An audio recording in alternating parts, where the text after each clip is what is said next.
Bonjour tout le monde. C'est un plaisir d'être avec vous encore aujourd'hui.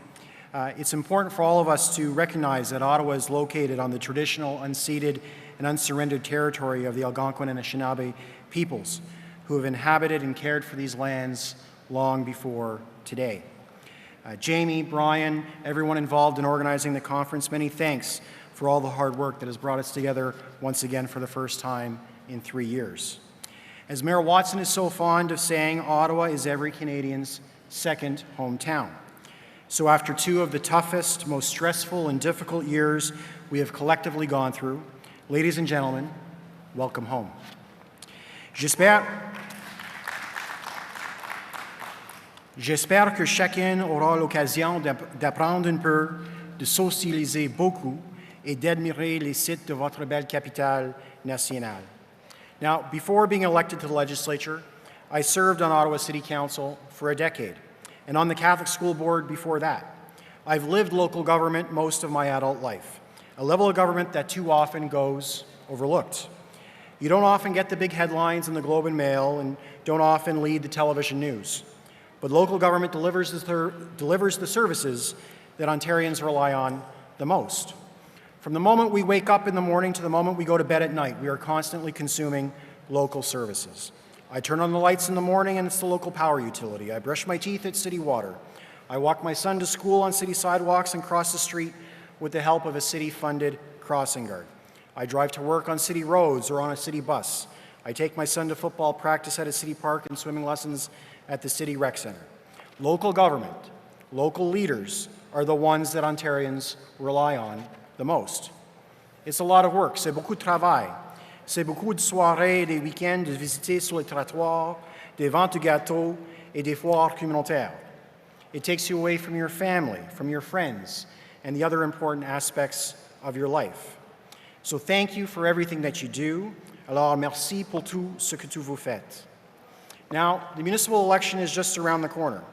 And for those of you putting your name forward for re-election, I wish you all the best of luck. And for those choosing to step back and return to a more normal life, I want to congratulate and thank you for your hard work. Here in Ottawa, Mayor Watson has chosen to step back. For over 30 years, Jim has been a strong voice for our city. As councillor and mayor in the Old City, as MPP and cabinet minister at the legislature, and once again as mayor of the big amalgamated city of Ottawa, Jim has brought common sense, fiscal prudence, and progressive compassion to his work.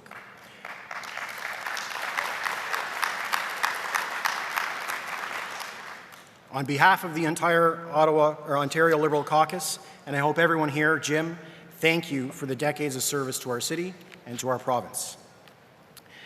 Now, speaking of our caucus, I'd like to thank the entire Ontario Liberal Caucus for joining us here this week.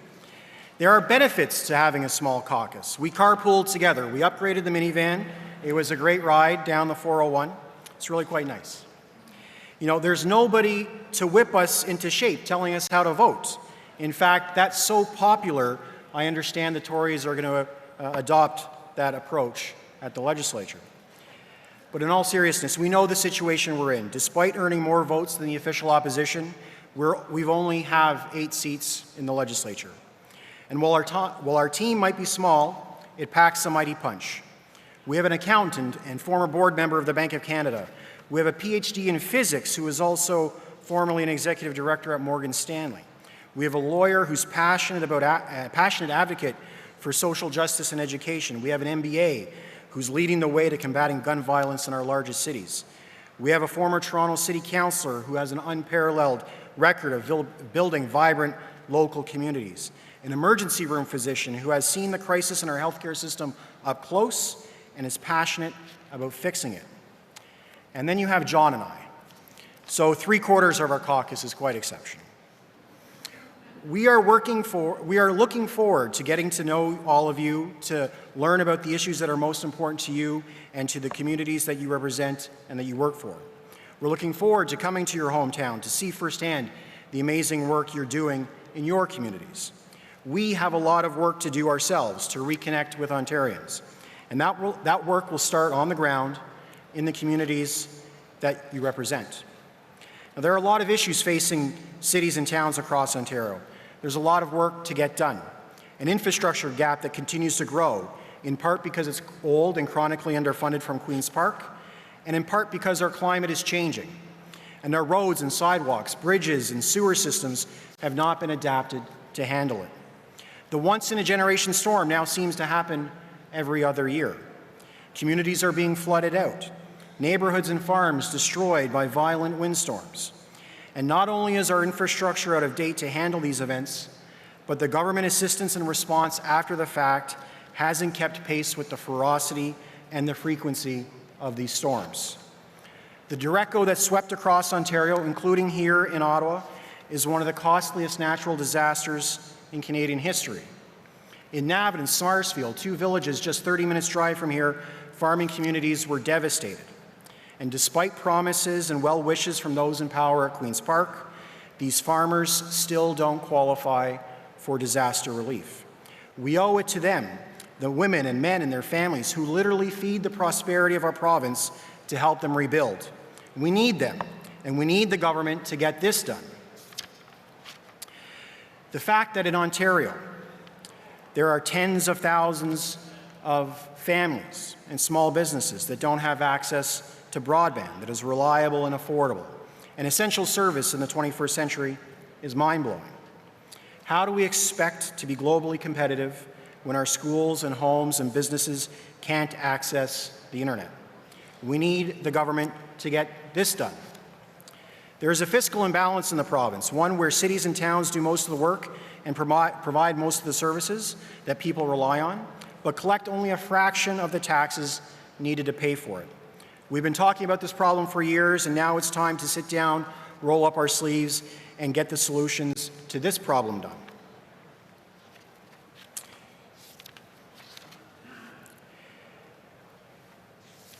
There's an affordability crisis in our community, and we need the province to get to work to get that done. Now, 10 years ago, at the age of 32, after working out at the gym, my heart stopped. And I mean literally, it stopped. And thank God there was an ambulance there to attend to me on time, that the closest emergency room was open, that after an hour of CPR, the doctors and nurses at the hospital were able to get my heart going again. A decade later, with emergency rooms packed to the brim or closed altogether, I wonder if they would have had the time to do CPR for an hour. How long would it have been for the ambulance to arrive? With cities across the province experiencing record numbers of level 0 ambulance services, I'm not sure that EMS would have gotten there on time. Right now in Ontario, the richest province and one of the richest countries on earth, a level 0 event, a complete absence of ambulance availability, occurs every single day.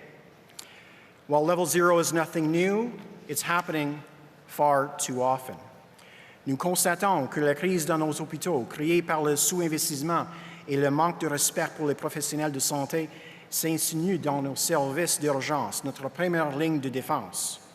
Ambulances across Ontario are stuck in emergency rooms waiting to offload their patients. In Hamilton, there's been 190 level 0s this year. Here in Ottawa, that number is over 700.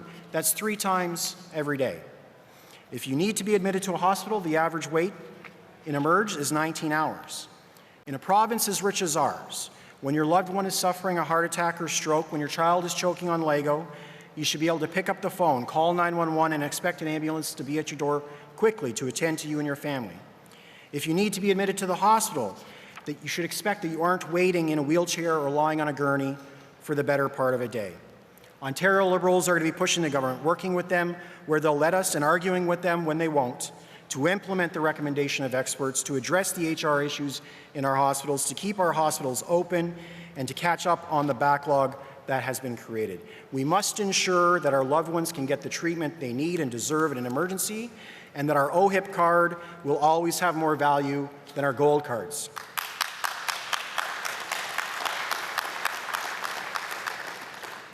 An issue that is facing too many municipalities across Ontario, cities like Brampton and Mississauga, Barrie, and right here in Ottawa, is a raft of serious misconduct by members of council. And I'm not talking about name-calling or social media spats. While that's not appropriate behavior, I'm talking about real sexual, psychological, and emotional harassment, the type that would get you fired from any job in Ontario. unless you sit on municipal council. In Mississauga, the city councillor was being anonymously tormented in a manner so disturbing, causing so much anxiety and fear that she eventually resigned from office. After an investigation, it was revealed that the perpetrator of this torment and psychological attack was one of her own council colleagues. Her former colleague remains on council collecting taxpayer salary, pensionable benefits, and is registered to run for re-election. In Brampton, according to the Integrity Commission and upheld by a judicial review, a city councillor engaged in inappropriate sexual misconduct. There's an audio recording of the incident where the victim asks the councillor to stop and says no 74 times. The Integrity Commissioner further reported that if she had the authority, she would recommend the councillor be dismissed. This person remains on council, receiving pay, building pensionable benefits, and is registered to run for re-election in October. Here in Ottawa, a city councillor was found to have committed egregious acts of sexual, emotional, and psychological harassment against his staff for years.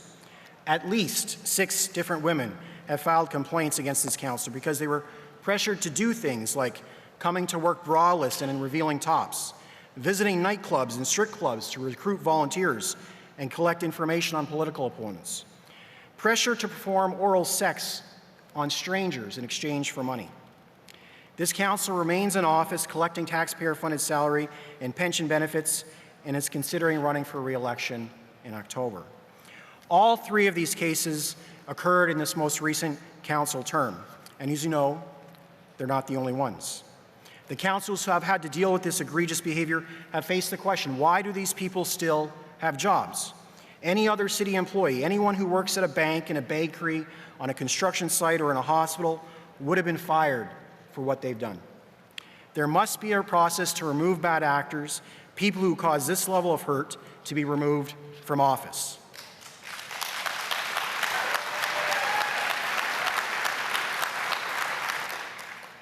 Now, AMO has to remove these people.